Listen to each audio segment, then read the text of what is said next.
Okay, greetings everybody, and thank you for joining us today for Hope NCCU's Collegiate Recovery Community Monthly Livestream, where we focus on different behavioral and process addictions as well as positive coping strategies to avoid these issues.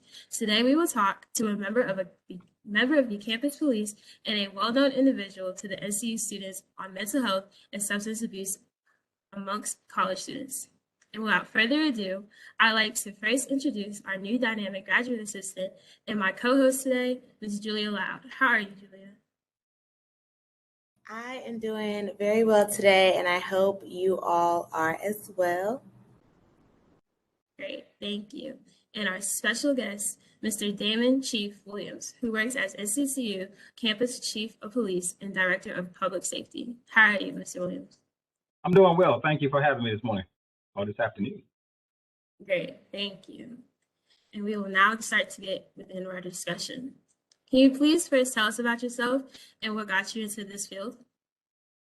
So, well, my name is Damon Williams. I'm the Chief of Police and Director of Public Safety here at North Pine Central University. I've been in law enforcement for nearly 20 years. Before that, I was in education. I worked in the secondary education field. I'm at a high school down in Moore County. What got me into this field is I kind of transitioned at a time when education was transitioning. I majored in criminal justice, and this was an opportunity for me to get into my field of study. And so I was offered an opportunity with a small police department in Moore County. I took them up on that, and within 2 years, the department had gone through some transition, and I was offered the position as chief.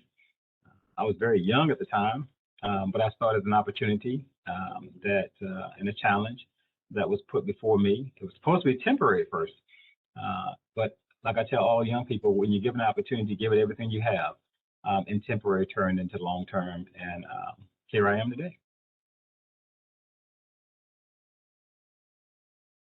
Great, thank you, Mr. Williams. Could you share if you know someone or a friend that may have experienced a type of addiction? So repeat that question one more time. You cut off at the beginning. I want to make sure I heard it right. Sorry.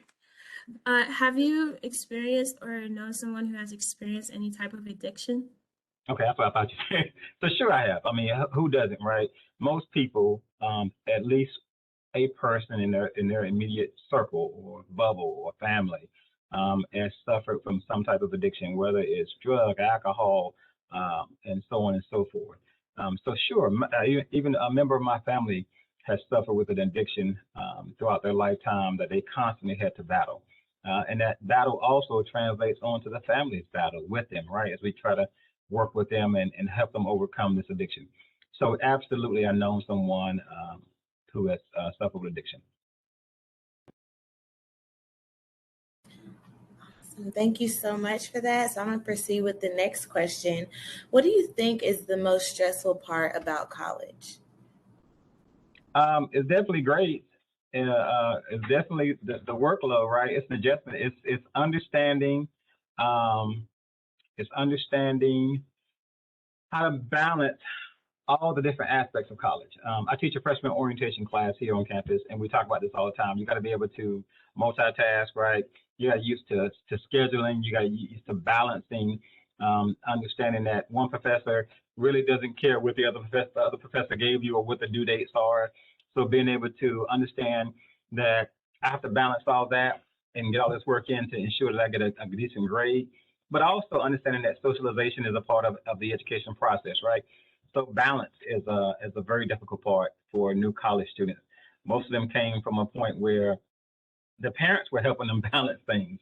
And now you're here by yourself, you have to balance on your own. A lot of them, they dropped the ball the first time and they have to realize, wow, that was a dose of reality. But let me pick the ball back up and keep on bouncing. Yes, thank you for that, especially as graduate students. And I was previously undergraduate here at NCCU, and definitely work-life balance between school, workload, and balancing between friends. I've noticed that the stressful parts about college differs with each year. Definitely freshman year trying to get accumulated to the first year, sophomore year is just trying to make it to the next year. And the biggest part is when you get to senior year and then you realize, oh my gosh, I'm about to graduate undergraduate school. It definitely hits you, and the stressful parts come frequently. And the biggest part of it is just trying to make it through to the next day. And I think a great part about NCCU is that they give you the tools and the guidance to get through it. Thank you for that, Mr. Williams. Yep. Our next question is, what are your views on maintaining healthy mental health status while in college? So I think, and I think not just in college, but I think in life, you have to find outlets to get your problems out, right? Anybody who knows me knows I'm loud. I'm loud. I talk. I engage. That's kind of what I do. If something's bothering me, everybody around me is going to know what's bothering me because I'm not going to hold anything in, right? So finding an outlet for what is on your mind, what is on your chest, what the pressures are, finding an outlet to get them off and find relief. I talked to my class the other day. I said, I was one of those people who, I'm a law enforcement officer. I'm never going to therapy. I'm never going to counseling. I'm not doing that. That's not something I do. And I had to have a medical procedure one time. And before you have the procedure, you had to go see a counselor to make sure that, hey, you understand and make sure you can get these things out. And the person had to sit and listen to me talk for an hour. And I was like, I left there and I was like, man, I feel pretty good about that. That person had to actually sit and listen to me talk and couldn't really interject unless they had something cognitive to say about what I was discussing.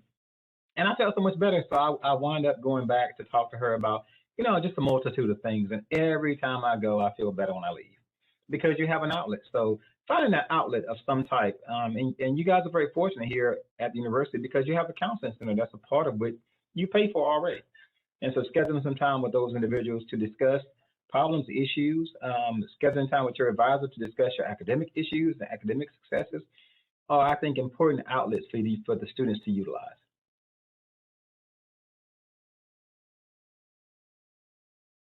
Yes. Yes, and can you also discuss some of the negative coping activities that students may participate in if their mental health does falter? So holding it all in, not letting someone know that you're overwhelmed, partaking in alcohol, which at that point can become a little bit abusive, leads you down a pretty dangerous path, right? That's why I think it's so important to have those outlets. So you got to find a way to cope without holding these stressors in, without anybody knowing. If a student is starting to have thoughts that the world is just caving in on them, things are just overwhelming, it's too much to burden, or to hold, they got to let someone know.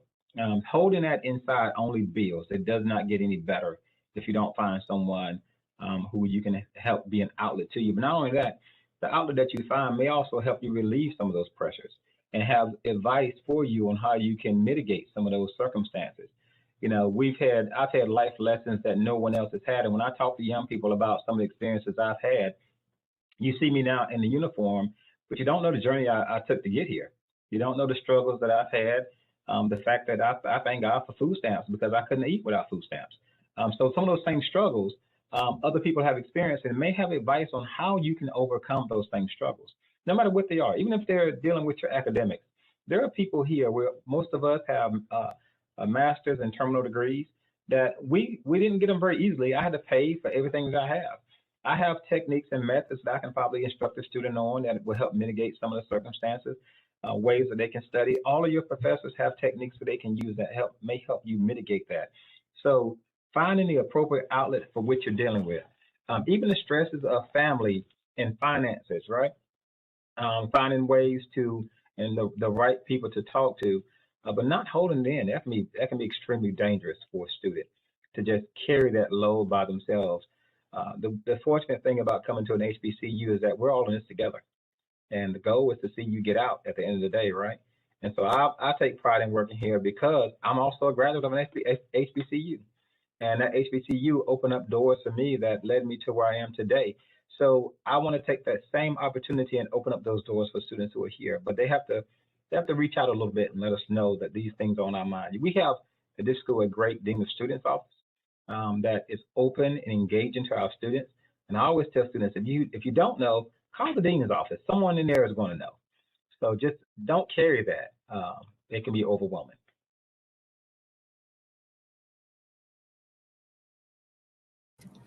Thank you. Thank you so much for that insight.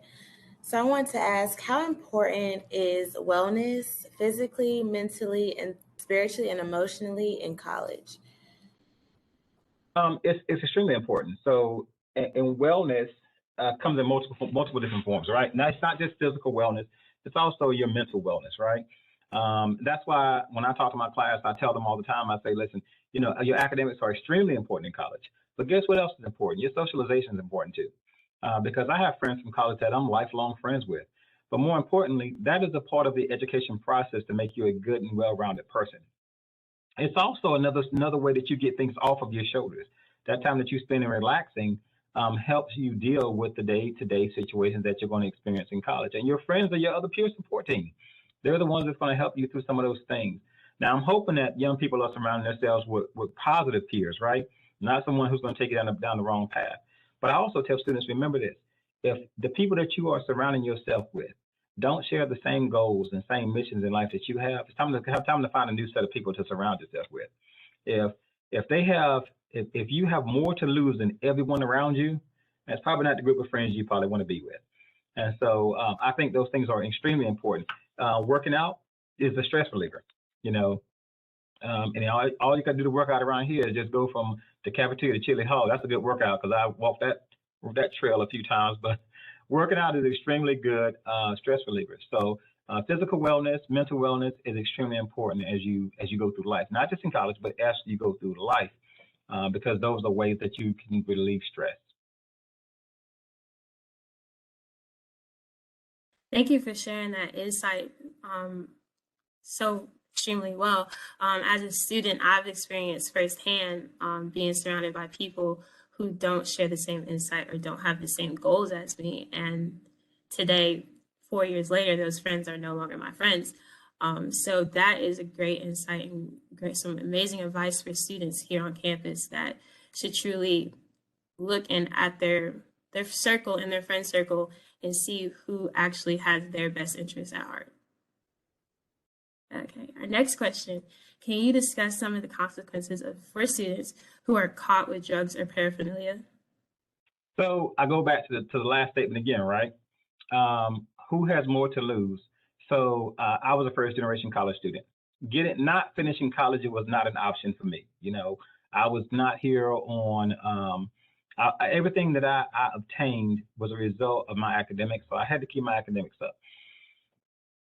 What I tell students all the time is, listen, you have to evaluate whether or not you engage in that type of behavior. Is it going to cost you everything? You have to almost understand that engaging in illegal activity, and alcohol can be illegal if you're under the age of 21. Engaging in that legal activity can cost you everything. You have to ask yourself, is it worth it? Before you take that step to engage in that action, is it worth it? Right? Is it going to cost me everything? Can I afford to get put out of my housing? I have these conversations with students all the time in the residence halls. We know as adults that marijuana and alcohol is a socially accepted recreational use amongst your peer group, right? It just is. And so, but my question to them is, it might be socially acceptable, but it's still illegal in some cases. So are you willing to jeopardize everything you have to smoke marijuana or to drink underage? Because that's what you're doing. You're rolling the dice and you risk being removed from the educational environment that you chose. Not only that, but the chances of you being able to get back into another institution get slimmer and slimmer with those type of offenses on your record, right? And so you have to ask yourself, is drugs and alcohol going to be worth it at the end of the day? And I would argue that the answer to most is no, it's not. And so you got to think wisely. You got to think before you act. You got to think before you engage, because some consequences can be damning to your educational career. Thank you so much for that. And your response actually segues into the next question. So, in knowing that campus police are the first responders to students on campus, what types of training do campus police participate in to support students with a mental health crisis or a substance abuse crisis? So most of our officers here in the department are what we call CIT trained, which is crisis intervention, right? So that's the first level of steps that we take. crisis intervention. We go through extensive training in law enforcement, but I have to remind people too that unfortunately law enforcement officers aren't mental health professionals, right? Our ability to deal with a person in crisis is very limited. Our job is to seek the appropriate professionals to come out and assist us with that person in crisis. So we go through training, but the focus of our training tends to be in a different area. Even though mental health crises are something that law enforcement officers encounter most frequently, we don't have the expertise level at certain levels to deal with that crisis beyond a certain point. And that's why you see a big push across the country to eliminate law enforcement officers from responding to those type of crises alone. Because, I mean, I've been in this game 20 years. I have a master's degree, and this is not the type of training that I've received over my lifetime, correct? I've received training in areas of law enforcement, public safety, self-defense, and so on and so forth. Those are the areas that we tend to focus on. So I look at mental health like you would look at the medical field. You have a doctor who is an internist who can kind of generally see general sickness and so on and so forth. You have a cardiologist who specializes in the heart. You have someone who specializes in the lungs and pulmonary system. You have someone who specializes in the feet. You even have someone who specializes in the behind and the rectum and digestive systems, right? And so law enforcement's the same way. I'm not the person who you call, who I would be preferred to call in a mental health crisis type of situation, but we do receive training to deal with their initial response. My job is to try to find a resource for that student who can properly treat and assess where they are in their crisis and the stresses that they're dealing with. And that puts police officers in a conundrum at times, because those resources may not be available at 3 o'clock in the morning when I'm dealing with this crisis. And so the last resort that we have is the hospital. But if you identify a fellow student who is maybe not themselves or dealing with a crisis, let that be known fairly early, because the earlier the treatment, the less likely long-term treatment will be needed. That makes sense. Yes, thank you so much. That makes a lot of sense. And I know that you touched on this, but I wanted to ask, what are some additional emergency trainings that campus police have, such as Narcan training? So the department is currently working to institute Narcan. We're working with the Durham County Emergency Management, Emergency Health, EMS, and our own EHS on campus to institute Narcan. We actually have the Narcan. We're just waiting on some of the training from the medical professionals who teach it. I would have told you several years ago that opioid addiction in our campus wasn't as prevalent, right? But we are seeing the opioid addiction becoming more prevalent everywhere.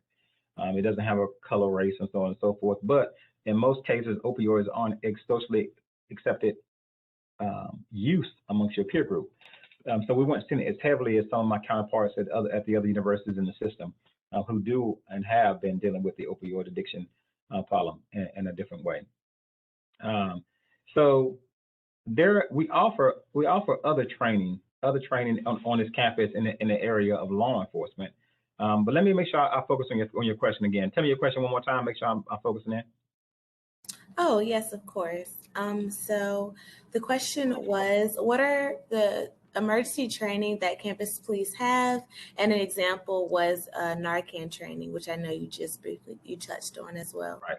So on the side of Narcan, officers on campus are also trained in first aid and CPR, right? We're trained to provide first aid and medical response in a situation if it occurs. But once again, we're the conduit. I have to remind people all the time, I'm like, look, don't forget what my title actually is. I am a law enforcement officer, which means that I enforce the criminal laws of the state of North Carolina, right? That's really what I do. I enforce criminal laws in our state. But I'm also a first responder, just like EMS and fire, but we are all specialists in our field. So I don't pretend to be a doctor or a medical professional. I can offer basic first aid and assistance to any student who is suffering from a medical emergency. But my job is to get EMS there to treat them as soon as possible. If a fire breaks out, I'm not a firefighter. My job is to evacuate the building as fast as possible and get the firefighters in there who have the equipment to fight the fire. So we're specialized, but we do offer those type of trainings to the officers, and we offer those services to the students.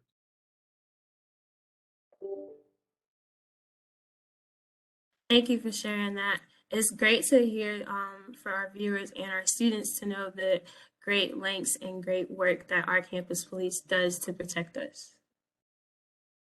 Our next question is, what is something you would say to students who is being influenced by negative peer pressure here on campus? Disassociate yourself from those people. You really got to examine who has more to lose. If you're with a person who has nothing to lose, then you're the person that's going to lose in the end, right? That person's not going to lose anything. And you have to really be careful, because a lot of our students are first generation college students. This is their first opportunity to prove that they have what it takes to finish this journey, right? And it's challenging. You guys are graduate students. You know it's challenging. Undergraduate school is challenging. It's tough. It gets even harder when you go to grad school. And so you have to associate yourself with people who share the same vision with that you have, right? The goals in life. Not saying that you can't socialize, but you got to be careful who you let into your circle, into your bubble, and whether or not they're going to pull you out of your circle and out of your bubble and cost you everything.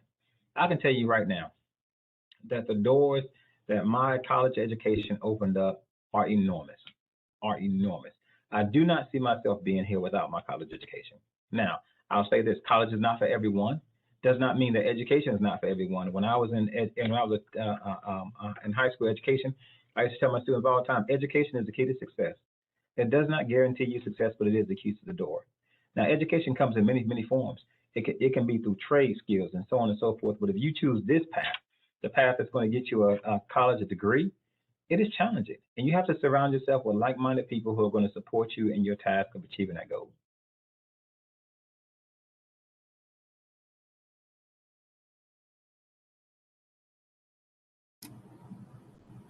Yes, thank you so much. That was great advice. Smaller circles are bigger in the long run. I think that's especially important what you said about hanging around people that you can learn from and that also supports you, because college is a lot. So having that support and knowing that you can associate yourself with people that are going to be there for you in a positive way is amazing. So thank you for that point. And I'll move on to the next question. Has the COVID-19 pandemic affected or increased the number of emergency responses or mental health crises on campus?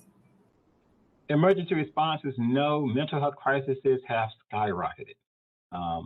Students, and see here, I go back to socialization again, right?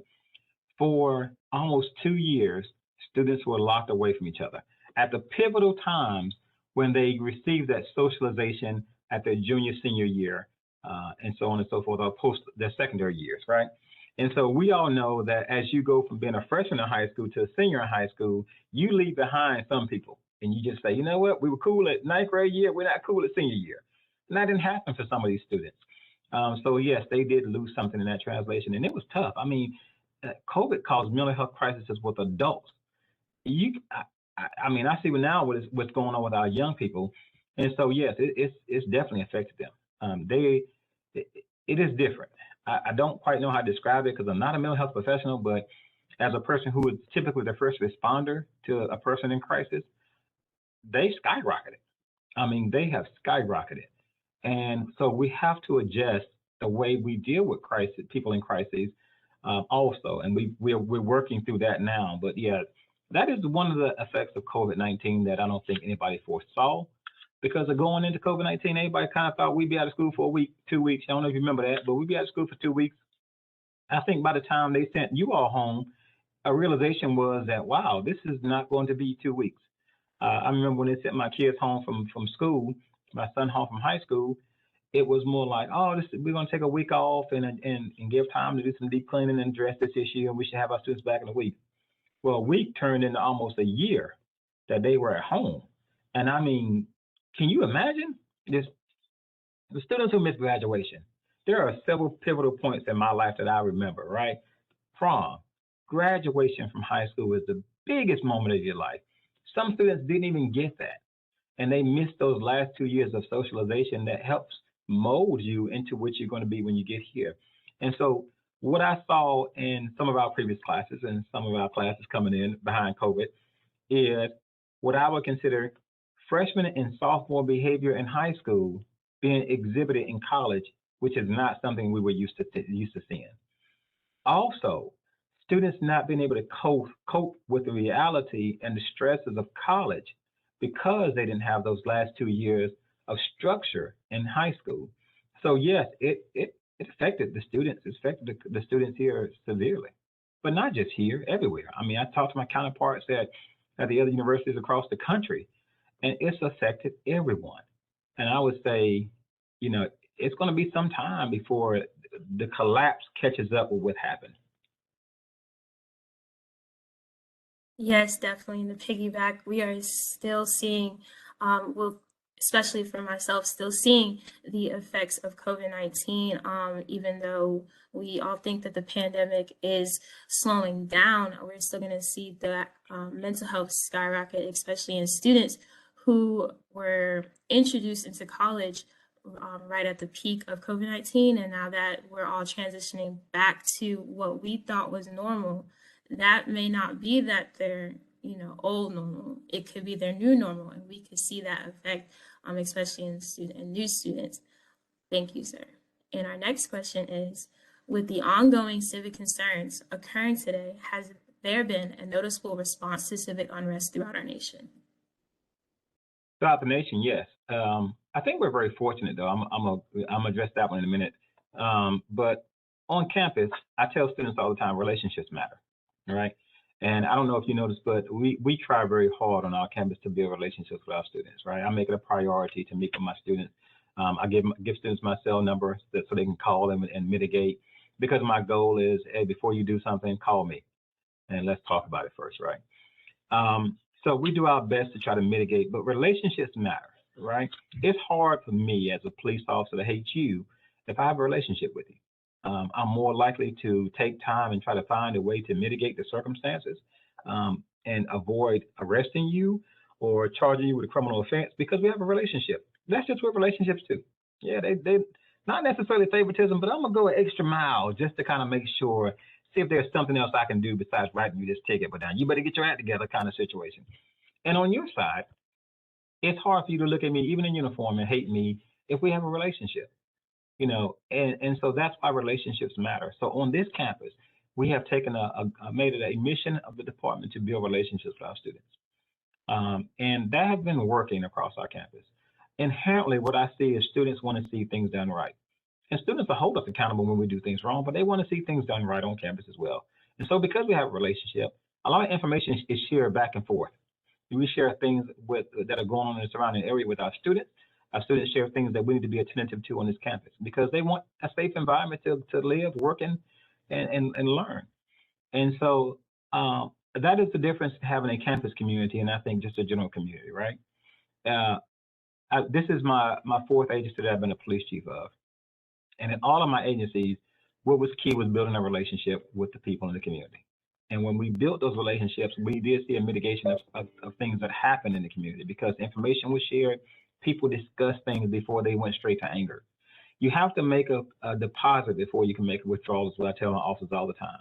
If you made no deposit, how can you expect the community to stand behind you? You've done nothing to stand behind them. So we talk about those things on a frequent basis. And in some of the situations where you have civic concern, the department itself and the way the laws are structured, because state by state is different. Every state is different. When I hear people talk about quotas when they come from out of state, I'm like, we don't have quotas in North Carolina. It's illegal. We don't have quotas. Around Christmas time, one guy said, well, around Christmas time, you always seem to stop more cars. I said, because inherently we want everybody to make it to Christmas. That's why we stop more cars. We want to make sure everybody's safe. It's not because we have a quota. It's because we're just doing more enforcement because people tend to drink a little bit more around holiday time. And so we talk about those things, but we talk through them, right? We talk through the civic concerns. When I go back and look at Missouri, the state of Missouri had a predatory way of policing. We don't utilize our citizens as a source of revenue. When I write a citation for somebody, it really is about changing that behavior. Does it cost? Yes, it does cost for a citation. But does the police department see any of that money? Not a dime. So there's no monetary incentive for me to go out and write a ticket. The incentive for me is to go out and write the ticket to change behavior. So every state is different. But what I found in our community on campus is that building relationships matter. And because we have relationships, we're able to mitigate a lot of circumstances that happen. When this situation happened in Memphis, you know what I did? I engaged the students. I went out and we sat around and we talked about it. Hey, how do you guys feel about this? What do you guys think? And most of them, what I was proud to hear is a lot of students said, well, thank God we don't live in Memphis. You know, we live on campus, and I know Officer Thompson, I know Officer Jones, I know Officer Jameson. They don't act like that. And so I was glad to hear that those relationships mattered during that moment because we have made a deposit into our student population.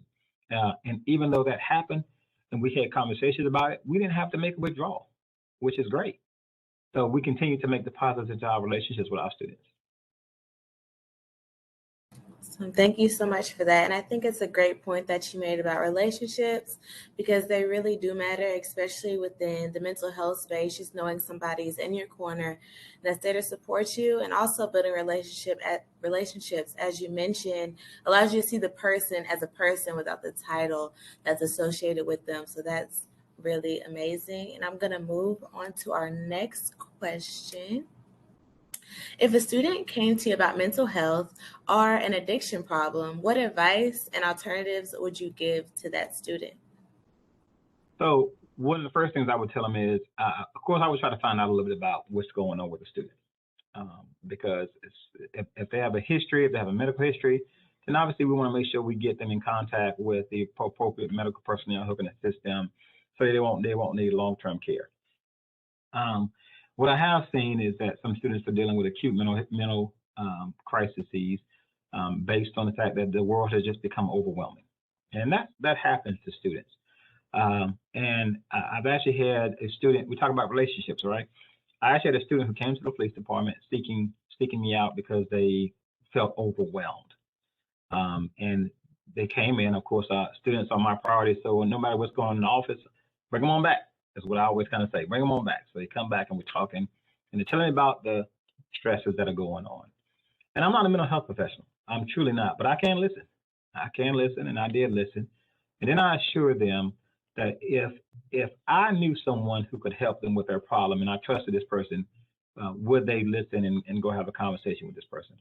And at first they was like, I said, I trust them. I trust this person. I think they'll be good for you. Would you indulge me and go have a conversation? And I was able to refer them because of our relationship.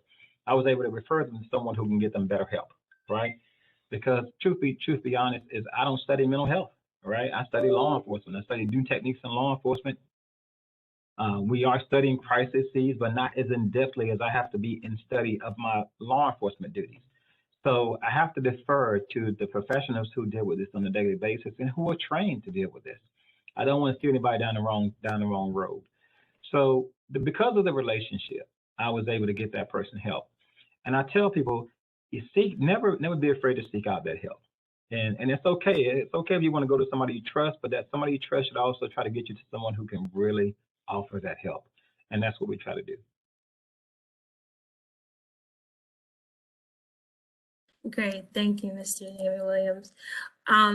It is great to hear all this advice and things about campus police that students are be able to utilize here at Central. I think something that we may not see at other universities is the connectivity and the openness and the relationships that students get to have here with campus police and be able to have that relationship so that they can trust and feel the safest here on our campus. Thank you so much. Are there any final remarks that you would like to give our viewers, any social media tags or events that campus police might have for students?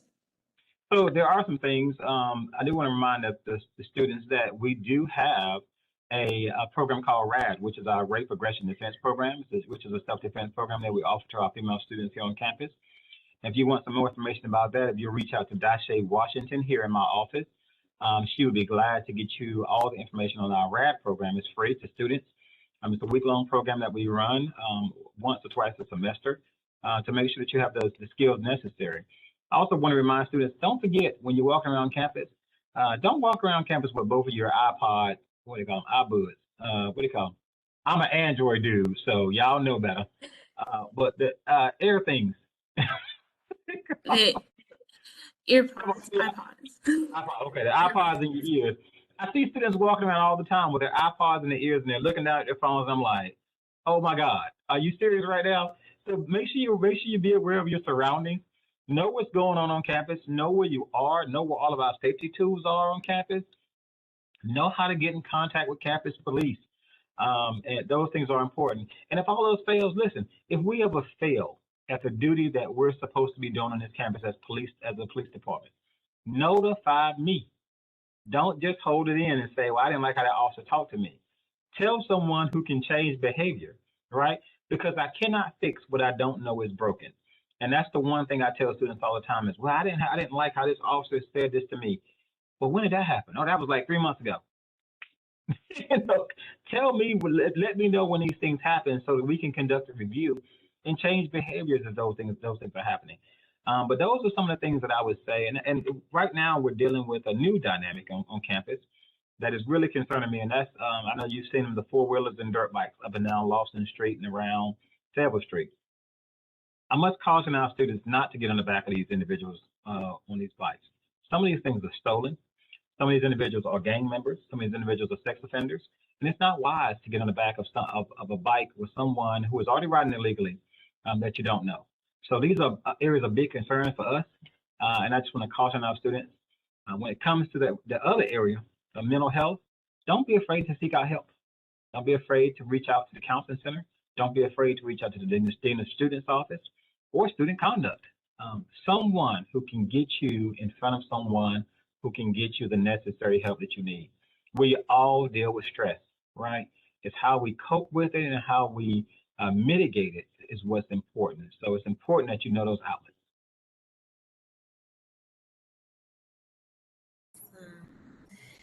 And we just want to thank you so much again, Mr. Williams, for joining us today and giving us such insightful responses and advice.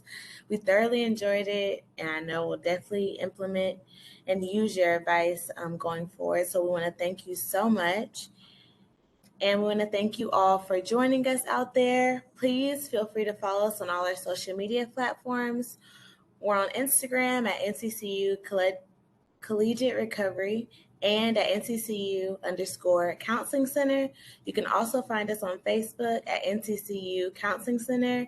And please be on the lookout for our next monthly live stream and our Successful Life Skills Group meeting. Our next one is coming up February 23rd and will be located in the Student Center. Great. Have a good one, everyone. Thank you.